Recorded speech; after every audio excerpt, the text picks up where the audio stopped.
Hello friends, आज मैं आपके साथ इकोनॉमिक्स का एक और टॉपिक लेके आया हूँ और टॉपिक का नाम है Cobb Douglas production function. Very important. इसको लॉन्ग क्वेश्चन में आए तो आपको किस हिसाब से लिखना है उसी हिसाब से मैंने लिखा हुआ है। तो चलिए विदाउट वेस्टिंग एनी टाइम शुरू करते हैं। शुरू करने से पहले बता दूं कि चैप्टर का नाम है प्रोडक्शन फंक्शन और उसी के अंदर हम डिस्कस कर रहे हैं कॉप डगलस प्रोडक्शन फंक्शन को। और शुरू करने से पहले एक और चीज बता दूं कि इस चैप्टर के सारे लिंक्स आपको इस वीडियो की डिस्क्रिप्शन में मिल जाएंगे। चलिए शुरू करते हैं। Many economists have studied actual production functions and have used statistical methods to find out relationship between changes in the physical inputs and physical output. कई इकोनॉमिस्ट्स हैं, उन्होंने अपनी रिसर्च में कई जो प्रोडक्शन फंक्शन है उनको स्टडी करने की कोशिश की है और स्टैटिस्टिकल रिलेशनशिप बनाने की कोशिश की है कि फिजिकल इनपुट्स और आउटपुट में क्या रिलेशन है। Most familiar empirical production function found out by the statistical methods is the Cobb Douglas production function. तो ज्यादातर जो एम्पेरिकल प्रोडक्शन फंक्शन है जो कि स्टेटिस्टिकल मेथड से निकल के आता है उसको हम कॉप डगलस प्रोडक्शन फंक्शन कहते हैं। Originally Cobb Douglas production function was applied not to the production process of an individual firm but to whole of the manufacturing industry। जब originally Cobb Douglas production function आया था तो ये individual firm पे apply नहीं होता था, ये पूरी की पूरी इंडस्ट्री पे अप्लाई होता था। मगर आजकल तो इंडिविजुअल फर्म पे अप्लाई होता है। ठीक है। Output in this function thus originally uh, output in this function was thus originally whole manufacturing production. तो बेसिकली जो आउटपुट है ओरिजिनली इसमें होल मैन्युफैक्चरिंग प्रोडक्शन की बात करते हैं और ये नहीं करते कि भाई एक पर्टिकुलर आप जैसे एक कंपनी वेरियस प्रोडक्ट्स बना रही है तो एक प्रोडक्ट की बात कर ली, दूसरी की, तीसरी की, इसमें होल जो मैन्युफैक्चरिंग प्रोडक्शन है उसी की बात होती है। ठीक है। आउटपुट जो है वो किसका फंक्शन होता है? जो भी सारा का सारा आउटपुट है वो फंक्शन, जो सारे के सारे टोटल आउटपुट की बात हो रही होती है वो इनपुट्स कौन कौन से यूज है उसके ऊपर डिपेंड करता है, ये वो चीज बताता है। ठीक है। In Cobb-Douglas production function, there are two inputs, that is labor and capital. Cobb-Douglas production function takes the following mathematical form, जिसमें है Q it is equals to A capital A L raised to power alpha K raised to power beta. ये जो है ये cob Douglas production function की जो main form है, original form है। ठीक है। वेयर क्यू नीचे आप लिखोगे फिर where Q is the manufacturing output. Manufacturing output जो क्यू जो आपने माल बनाया वो है। L is the quantity of labour employed, L labour कितना लगा है। K is the quantity of capital employed and ये जो ए है और ये जो अल्फा है, A and alpha are positive constants. रफली स्पीकिंग, अगर इसको रफली स्पीकिंग करें तो इसमें क्या होता है, कॉब डगलस प्रोडक्शन फंक्शन जो है found that the 75% of the increase in manufacturing production was due to labor input and the remaining 25% was due to capital input। तो रफली speaking Cobb Douglas production function में जो भी production में changes आते हैं, जो भी इंक्रीज आता है प्रोडक्शन में, वो 75% लेबर की वजह से होता है और 25% कैपिटल की वजह से होता है। It is important to note that originally it was found by the sum of exponents of Cobb Douglas production equals to 1। तो जब शुरू शुरू में ये लाया गया था तो जो एक्सपोनेंट्स थे, जो पावर है, जो अल्फा और बीटा, उनकी जो सम करते थे उनका, जब उनका टोटल करते थे तो वो इक्वल टू 1 आता था। और जब इक्वल टू 1 आता है तो कांस्टेंट रिटर्न्स हमें मिलते हैं। मतलब किसी भी कंपनी को कांस्टेंट रिटर्न्स होते हैं, वो आगे जाके डिस्कस करूंगा। However, from further research and analysis, it was generalized and found that the sum of exponents alpha and beta could be equal to 1, more than 1 and less than 1। But बाद में जब analysis हुए और research हुई तो पता लगा alpha plus beta की वैल्यू 1 भी आ सकती है, ज्यादा 1 से ज्यादा, और 1 से कम भी आ सकती है। When the sum of exponents of alpha plus beta is equal to 1, constant returns to scale occur करते हैं। और दूसरा, जब alpha plus beta greater than 1 हो जाता है तो इसमें इंक्रीजिंग रिटर्न्स टू स्केल होते हैं। And when alpha plus beta is less than 1 तो क्या होता है, डिमिनिशिंग या decreasing returns to scale occur करते हैं। तो ये चीज मैं आगे भी डिस्कस करूंगा। Features of Cobb-Douglas production function. Let us explain some of the essential features of linear homogeneous production function with special reference to Cobb-Douglas production, which is an important example of the linear homogeneous production function। तो जो Cobb-Douglas production function है ये एक linear homogeneous production function की एक example है। उसके कई features हम discuss करेंगे। Number 1, average product of factors in Cobb Douglas production function. Cobb Douglas production function में एवरेज प्रोडक्ट या एवरेज प्रोडक्टिविटी ऑफ लेबर या एवरेज प्रोडक्शन कैसे निकालते हैं? The first important feature of Cobb Douglas production function is when the sum of its exponents is equal to 1, that is alpha plus beta is equal to 1, and therefore it is a linear homogeneous production function is that the average and marginal products of the factors depends upon the ratio in which the factors are combined for the production of a commodity. तो simple words में जब ये linear homogeneous production function होता है, simple words में alpha plus beta equal to 1 होते हैं, तो उस केस में जो एवरेज प्रोडक्ट है या एवरेज प्रोडक्शन और मार्जिनल प्रोडक्शन है, ये डिपेंड करता है कि जो फैक्टर्स हैं उनकी रेशियो क्या है। तो मतलब फैक्टर की जो रेशियो है लेबर कैपिटल या कैपिटल लेबर की रेशियो पे डिपेंड करता है। Linear Cobb Douglas production function can be written as, तो हम इसको इस तरीके से भी लिख सकते हैं, कई बुक्स में इसको ऐसे भी लिखा हुआ है, A plus L raise to power alpha के रेज टू पावर बीटा, और कई बुक्स में जो है बीटा की जगह पे 1 माइनस अल्फा भी लिखा हुआ है। तो ये घुमा फिरा के एक ही बात है, क्योंकि हमें पता है कि अल्फा प्लस बीटा क्या होता है, 1 होता है। ठीक है, इस केस में जो मैं अभी का केस बता रहा हूँ उसकी बात कर रहा हूँ। तो इस केस में अगर मैंने एवरेज प्रोडक्टिविटी निकालनी है, तो एवरेज प्रोडक्शन का क्या फॉर्मूला रहता है? Average production is total production divided by quantity of labour, अगर मैं लेबर की बात कर रहा हूँ तो इसी वजह से मैंने ये टोटल प्रोडक्शन ऊपर लिखा, जो ये Q है, और नीचे डिवाइडेड बाय L कर दिया। ठीक है, अब ध्यान से देखो, ये जो L है इसकी पावर क्या है? अल्फा। अगर मैं इसको नीचे ले जाऊंगा तो 2L हो जाएंगे, तो इस L की पावर 1 है तो 1 माइनस अल्फा बन जाएगा। समझ की बात? अब ध्यान से समझना, K की पावर भी 1 माइनस अल्फा है, L की पावर भी 1 माइनस अल्फा है, और ये जो A कांस्टेंट है इसको हमने बाहर निकाल लिया और K डिवाइडेड बाय L और whole raise to power 1 minus alpha कर दिया। तो बेसिकली एवरेज प्रोडक्टिविटी किस पे डिपेंड करती है? K बाय L पे, मतलब कैपिटल लेबर रेशियो पे डिपेंड कर रही है। समझ की बात? Since A and alpha are constants, average product of labor will depend upon the ratio of factors, that is capital labor ratio, and will not depend on the absolute quantities of the factors used. तो absolute quantities of factors जो है उनके ऊपर कम depend करेगी और least depend करेगी, और capital labour ratio जो फैक्टर रेशियो है उस पर ज्यादा से ज्यादा डिपेंड करेगी एवरेज प्रोडक्टिविटी या एवरेज प्रोडक्ट या एवरेज प्रोडक्शन। ठीक है, नेक्स्ट आ जाता है marginal product of a factor of factors in Cobb Douglas production function. अब हम इसमें मार्जिनल प्रोडक्शन निकालने की कोशिश करेंगे। Like the average product of factors, the marginal product of a factor of a linear Cobb-Douglas production function also depends upon the ratio of factors and is independent of the absolute quantities of factors used। तो जैसे average production में था वैसे ही marginal production में भी है या marginal product में भी है कि एब्सोल्यूट क्वांटिटीज ऑफ फैक्टर्स पे डिपेंड नहीं करता, कैपिटल लेबर रेशियो पे डिपेंड करता है, फैक्टर्स की रेशियो पे डिपेंड करता है। Note that marginal product of a factor say labour is the first derivative of production function with respect to labour. तो अगर हमने मार्जिनल प्रोडक्टिविटी ऑफ लेबर निकालना है तो उसके लिए हमें फर्स्ट ऑर्डर डेरिवेटिव या एक बार डेरिवेटिव निकालना पड़ेगा with respect to labour. The marginal product of labour from the linear Cobb Douglas production function can be obtained as under. तो ये प्रोडक्शन फंक्शन लिख लिया। अब अगर मैं इसका डेरिवेटिव निकालूं विद रिस्पेक्ट टू L, तो L की पावर क्या है? अल्फा, पावर आगे आ गई और पावर में से 1 माइनस हो गया।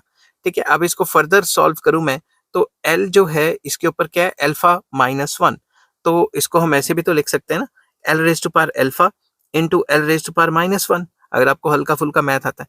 अब ये जो ये वाली चीज है -1, उसको मैं नीचे ले आया तो ऊपर क्या रह गया? L raise to power alpha ही रह गया। समझ की बात? अब हम दोनों साइड के जो L हैं उनमें में से जो उनकी पावर है उनमें में से माइनस अल्फा कर देते हैं। तो इससे क्या हुआ? ऊपर वाला जो L है वो तो खत्म ही हो गया और नीचे वाले L में L वो रह गया, 1 माइनस अल्फा रह गया, क्योंकि अल्फा माइनस अल्फा 0 हो जाएगी। L raise to power 0, anything raise to power 0 is 1। तो ऊपर जो L है वो खत्म हो जाएगा। ठीक है, तो अब हम क्या करेंगे? A और अल्फा ये जो कॉन्स्टेंट्स है इनको बाहर निकाल लेंगे और ये K बाय L रह गए और इनकी पावर 1 माइनस अल्फा है वो होल रेज टू पावर चली जाएगी। ठीक है, तो since A and alpha are constants, marginal product of sorry labor depend on capital labor ratio, that is capital per worker is independent of the magnitudes of the factors employed। simple words में हम ये कह रहे हैं कि जो marginal productivity है वो भी K बाय L जो है जो फैक्टर्स है उनकी रेशियो पे डिपेंड करती है, जैसे एवरेज प्रोडक्शन करती थी। ठीक है, नेक्स्ट आ जाता है Cobb Douglas production function and marginal rate of substitution. तो मार्जिनल रेट ऑफ सब्स्टिट्यूशन इसको ऐसे भी लिख सकते हैं, marginal rate of substitution of labour capital. कई बुक्स में इसको marginal rate of technical substitution of labour capital ऐसे भी लिख सकते हैं। तो बेसिकली ये जो आइसो क्वांट है उसकी स्लोप की बात चल रही है यहाँ पे। ठीक है, marginal rate of substitution is an important concept which is extensively used in the analysis of choice cost minimizing choice of inputs for producing a given level of output of a commodity. तो marginal rate of technical substitution of labour capital या फिर MRSL के ये जो है एक important analysis है जो हम इस्तेमाल करते हैं कि हम गिवन द प्रोडक्शन हम अपनी कॉस्ट को कैसे मिनिमाइज करेंगे, वो भी टॉपिक मैं आगे आपको समझाऊंगा। तो marginal rate of substitution between factors is equal to the ratio of marginal physical product of the factors। तो बेसिकली अगर हमने marginal rate of technical substitution निकालना है लेबर कैपिटल का, तो इसका फॉर्मूला होता है marginal productivity of labour divided by marginal productivity of capital. ठीक है, या फिर इसको हम ये जो मार्जिनल प्रोडक्टिविटी ऑफ लेबर है इसको हम ले सकते हैं जैसे partial derivative of production function with respect to labour, और ये जो कैपिटल वाला है इसको ले सकते हैं partial derivative of Q with respect to capital. तो अगर आपने हल्की सी मैथमेटिकल इकोनॉमिक्स पढ़ी है तो आपको ये आने चाहिए। ठीक है, therefore, in order to drive marginal rate of substitution from Cobb-Douglas production function, we need to obtain the marginal physical products of the two factors। हमें ये जो marginal production है दो factors के ये निकालने पड़ेंगे from the Cobb-Douglas production function। तो we now proceed to drive them below। हम इनको नीचे निकाल के दिखाते हैं। तो सबसे पहले यहाँ प्रोडक्शन फंक्शन हो गया A L raise to power alpha के रेज टू पावर बीटा। मैंने यहाँ K raise to power 1 minus alpha भी नहीं लिखा, आप लिख सकते हो, बीटा से भी शो कर सकते हो। अगर मैंने मार्जिनल प्रोडक्टिविटी ऑफ लेबर निकालनी है तो लेबर वाला जो चीज है पावर आगे आ जाएगी, पावर में से एक माइनस हो जाएगा। ठीक है, अब इसमें वही बात की मैंने, एल की पावर ये जो है मैं यहाँ लिख देता हूँ अल्फा -1, इसको तोड़ के मैं ऐसे लिख सकता हूँ। ठीक है, अलग अलग। अब ये वाला जो एल है, ये वाला जो एल है उसको मैंने उठा के नीचे लिख दिया, समझ गई बात यहाँ पे। ठीक है, जो -1 वाला है, तो वी नो दैट हमें ये पता है कि जो Q है प्रोडक्शन फंक्शन है उसका ये फॉर्मूला होता है। तो अगर मैं यहाँ से अल्फा को बाहर निकाल रहा हूँ और ये अंदर तो Q ही बच गया ना, और नीचे L है तो मैंने नीचे L दे दिया, समझ की बात। तो कहने की बात ये कि जब भी हम पार्शियल डेरिवेटिव ले रहे हैं Q का विद रिस्पेक्ट टू L, ये रिप्रेजेंट करता है मार्जिनल प्रोडक्टिविटी या मार्जिनल प्रोडक्शन ऑफ लेबर को, and Q by L stand for average production. तो Q बाय L इसमें क्या है, एवरेज प्रोडक्शन, क्योंकि अगर हम जो भी टोटल प्रोडक्शन है आउटपुट है Q, उसको L से डिवाइड करें तो एवरेज प्रोडक्शन ही आता है ना। तो हम इसको ये भी तो लिख सकते हैं कि ये जो अल्फा है ये बाहर आ गया और ये जो Q बाय L है ये एवरेज प्रोडक्टिविटी ऑफ लेबर हो गया। सिमिलरली अगर मैंने मार्जिनल प्रोडक्टिविटी ऑफ लेबर निकालनी है तो उसका भी जो फॉर्मूला निकलेगा वो यही निकलेगा, beta multiply by Q by K। ठीक है, यहाँ पे कैपिटल है तो यहाँ पे कैपिटल आ जाएगा, वहां लेबर आ जाएगा। ठीक है, तो यहाँ पे ये जो कैपिटल निकालेंगे तो ये जो बीटा है ये आगे आ गया और ब्रैकेट के अंदर Q बाय K आ जाएगा। ठीक है, तो ऐसे ही अगर हम देखें तो मार्जिनल प्रोडक्टिविटी ऑफ कैपिटल क्या है, B टाइम्स मतलब B multiply by average productivity of capital. तो ये एवरेज प्रोडक्टिविटी ऑफ कैपिटल ही हुआ ना, या एवरेज प्रोडक्शन ऑफ कैपिटल, जो भी आप कह सकते हो। तो marginal rate of substitution of labour capital या marginal rate of technical substitution of labour capital, इसका फॉर्मूला जो कि मैंने बताया था मार्जिनल प्रोडक्टिविटी या marginal production of labour divided by marginal production of capital.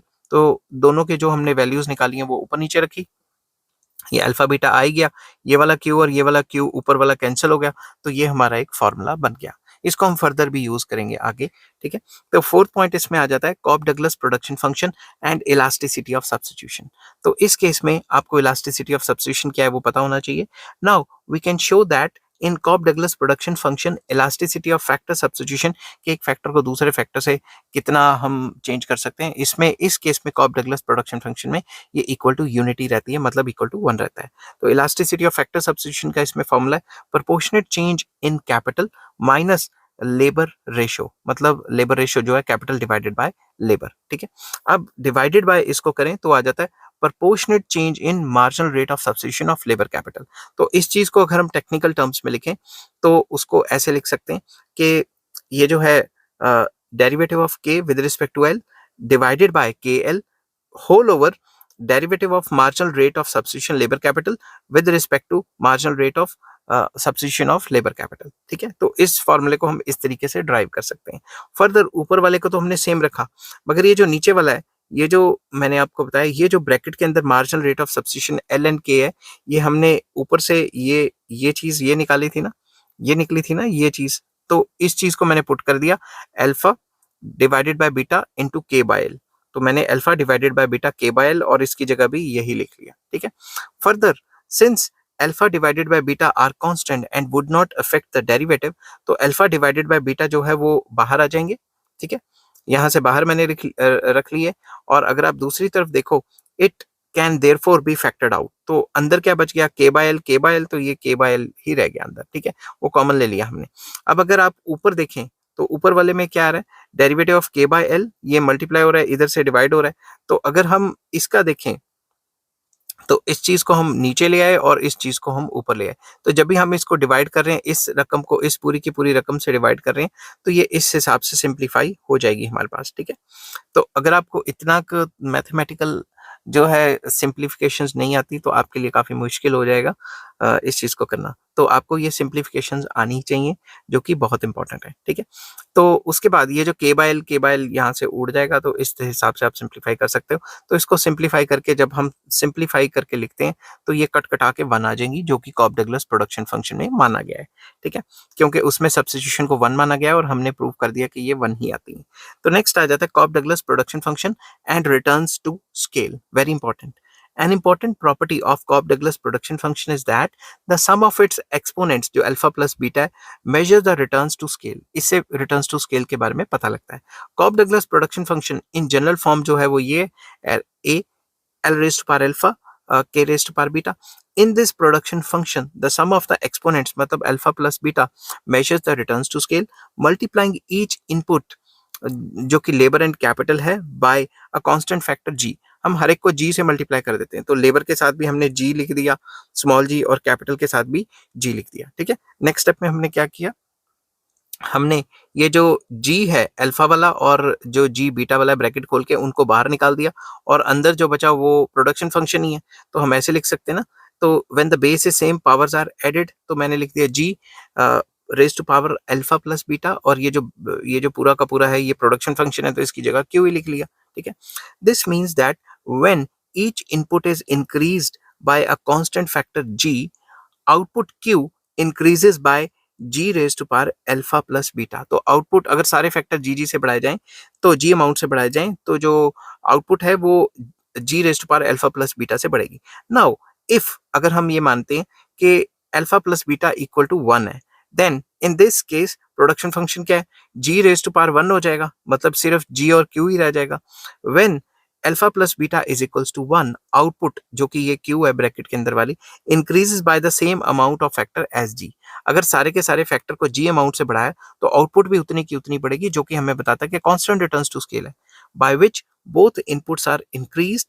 This implies that production is homogeneous of degree first degree या degree 1, और in other words हम ये कह सकते हैं कि जो रिटर्न्स टू स्केल है वो कांस्टेंट है, तो कांस्टेंट रिटर्न्स टू स्केल यहाँ पे लगते हैं। नेक्स्ट आ जाता है when alpha plus beta greater than 1, से it is equal to 2। Example के तौर पे हम 2 लेके चलते हैं। Then in this production function new output हमारी कितनी होगी, new output is G raise to power alpha plus beta, जिसकी वैल्यू हमने 2 ले ली है, और ये जो पूरा का पूरा प्रोडक्शन फंक्शन है इसकी जगह हमने क्यू लिख दिया, ठीक है। तो ये हमें ऊपर वाली इक्वेशन हमें ये बताती है, in this case multiplying each input by constant G, then the output increases by G square.